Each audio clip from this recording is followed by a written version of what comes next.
রক্ষা করো ঠাকুর। বাবু, কোথায় ছিলি? কোথায়? বৌদিকে ম্যাসাজ করছিলাম, এখন ঘুমিয়ে গেছে। আপনাকে করে দেব? আমাকে ম্যাসাজ ফ্যাসাজ করতে হবে না। আমার এই একই হাত পা ঠান্ডা হয়ে যাচ্ছে, ম্যাসাজ করতে হবে না। কেন বাবু? কেন কি? তোকে অত জানতে হবে না। এই শোন, ফোনটা আমি বন্ধ করে রেখেছি, ঠিক আছে? কেউ যদি আমাকে ডাকে বলবি আমি নেই, ঠিক আছে? যা। আমার আবার কি কীর্তি? কুসুমপুরে উনি নাকি দেবী মা। কাল তুমি বাড়ি ছিলে? হ্যাঁ হ্যাঁ, আমি গেছিলাম আমি, কিন্তু সন্ধ্যে সন্ধ্যে তো আমি ওখান থেকে বেরিয়ে পড়েছি। আর হ্যাঁ, উনি দেবী। উনি চলে যাওয়াতে না আমার এনজিওটা পুরো অনাথ হয়ে গেল। আর এই মালতী, তুই কিছু বল না। শোনো, আমি না প্রভু ভক্ত কুকুর টাইপের একটু আছি, জানো? তাই প্রভুর মুখে খাবার তুলে দেওয়ার জন্য আমাকে তো একটু দেখে নিতে হবে খাবারটা বিষযুক্ত না মধু মাখানো আছে। ওই বলো কিনা বলো। ওই কেন? আমি কি ফুরিয়ে গেছি? আমার শরীরটাকে ফুরিয়ে গেছে? আমার শরীরে কি আর কিচ্ছু নেই?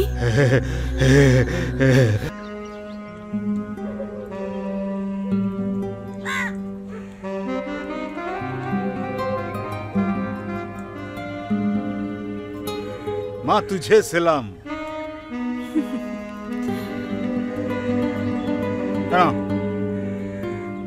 গুনে নাও। গোনার কি আছে?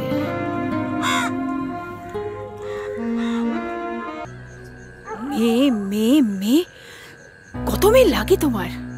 পারলে প্রতিদিন একটা করে মেয়ে চাই, তাই না? দেখো, তোমার এই টোটাল সিস্টেম, ব্যাংক ব্যালেন্স, এই সবই না কিন্তু এই মেয়ে বেচার টাকাতে। হ্যাঁ,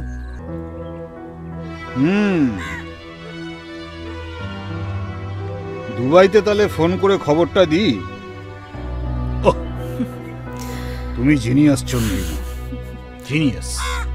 সবই পেটের দায়। তোমার কথায় কিন্তু জাদু আছে। আর শরীরে নেই?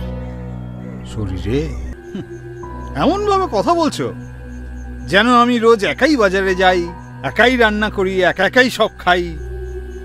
শোনো, এই লোক দেখানো এনজিওটা না আমি কিন্তু তোমার পরামর্শেই করেছি।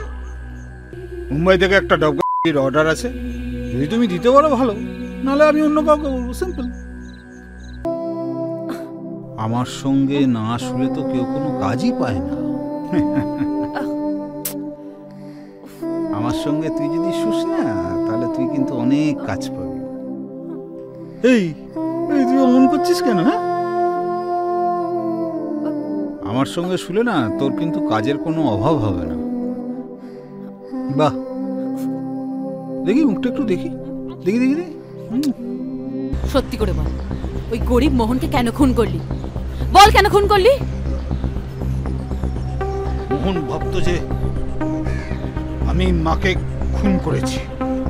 মা বল, তোদের এনজিওর মেয়ে পাচারকারী। শোন, যত ঠাকুরের নাম জানিস না, চুপচাপ আওড়াতে থাক। ওই দেখ, তোর গাড়ি এলো বলে। দেখ।